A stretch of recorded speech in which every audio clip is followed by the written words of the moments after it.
Well, since arriving on course prior to the running of Stylish Memphis's race, the PJ Hall, Jack Trainor has been like a cat on a hot tin roof concerning this particular mare.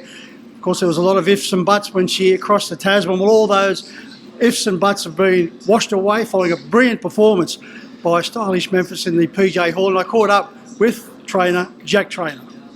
Well, Jack, it's been an unusual preparation tonight as far as you're concerned. You're usually behind Stylish Memphis. As I said in the introduction, you've been like a bit of a cat on a hot tin roof.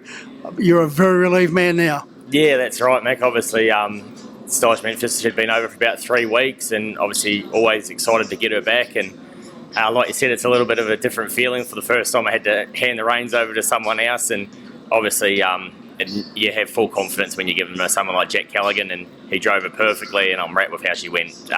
Albeit just beaten by a better horse on the night. Yeah, 149.2. They didn't loaf right from the word go. Luke McCarthy had Expensive Ego out and running. Now they're trying to take a little bit of gas out of the mare. Yeah, that's right, and I think, credit to Luke, that was his best chance of beating her. Probably if he tried to set up and turn into a sprint match, I think Stylish Memphis would probably outdo him for speed. So, it's no shame running second to a good horse like Expensive Ego, who showed when he's on, he is a very good horse. And I was quite pleased too that she come out the gate really well tonight too, which she sort of never really has shown gate speed like that. So she just ticked a few boxes, and she seemed to have pulled up really well after the race too. Yeah, she's certainly bucking her brands off over there in the stalls. Yeah, she is. She's just such a great mare, and I'm just really relieved more than anything to show that she is. It's worth her coming back for this one last crack, and I'm sure dropping back to Mare's company again, she'll notice a bit of a drop in grade there, and hopefully she's can make her way into another ladyship. Jack, the fact that she showed the gate speed, which ticks one box, but the work over the final 100 metres or so, she kept attacking that line. Yeah, she did. That was the first thing that Jack said when he come off, was he just couldn't believe how hard she tried, and obviously to be a champion mare like herself, she has to. That's one of her best attributes, is that she does just try and try. So I was really rapt to see her put her head out and have a real good go. Jack, just 10 metres to your right shoulder, the Ladyship Mile Honour rolls there in 2021, 2022. Stylish Memphis, how confident are you that she maybe go 3 on the end? Well, I mean, I'll be as confident as I was at the same time of those previous 2 years. I don't think I think she's going as good as ever. Obviously, probably a different field this year again. There's some younger horses, mares coming through, maybe the likes of Amore Vitas and that will be interesting to see how they match up. But, I can't be more happy with how she was first up back over at Menangle. So what do you do now going forward? Well, that's the thing now. She is eligible for a race next week, mares only, but just going 49 too. I don't know if I'll over race her, and her next race that she's probably eligible for is not till the 28th of January, which is a mares free-for-all. So, albeit it's 3 weeks, I don't think, with her being in the foal, I don't think we'll over race her this time. I think we'll just look after her, pick our races out, probably keep her to the mares company now, and just let her race out her final races, spaced out and doing the right thing by her.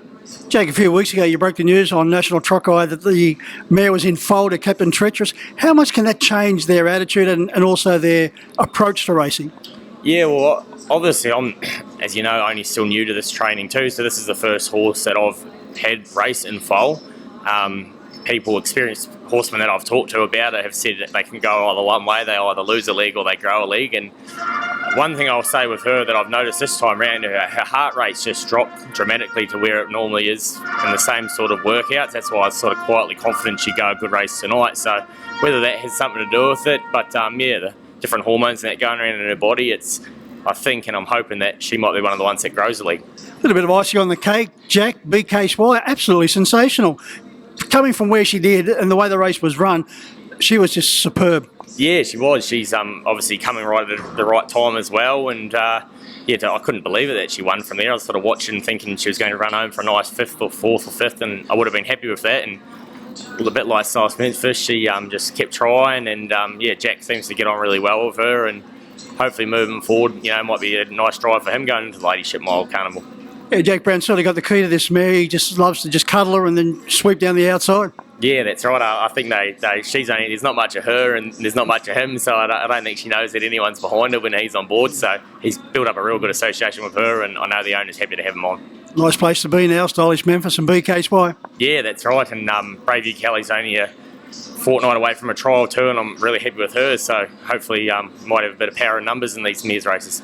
Well, Jack, hopefully we'll be seeing you back in the sulky very shortly. How's that going? Well, I wouldn't have a clue, to be honest. I don't know when I'm up. I've stopped counting and don't know how many more I've got hanging over my head. But I think officially I am able to drive next week, about the 11th. With an ongoing one hanging over my head for 3 weeks, which might just challenge. So we'll see how we go. Well, Jack, congratulations. It's been a big night. Yeah, cool. Thank you very much.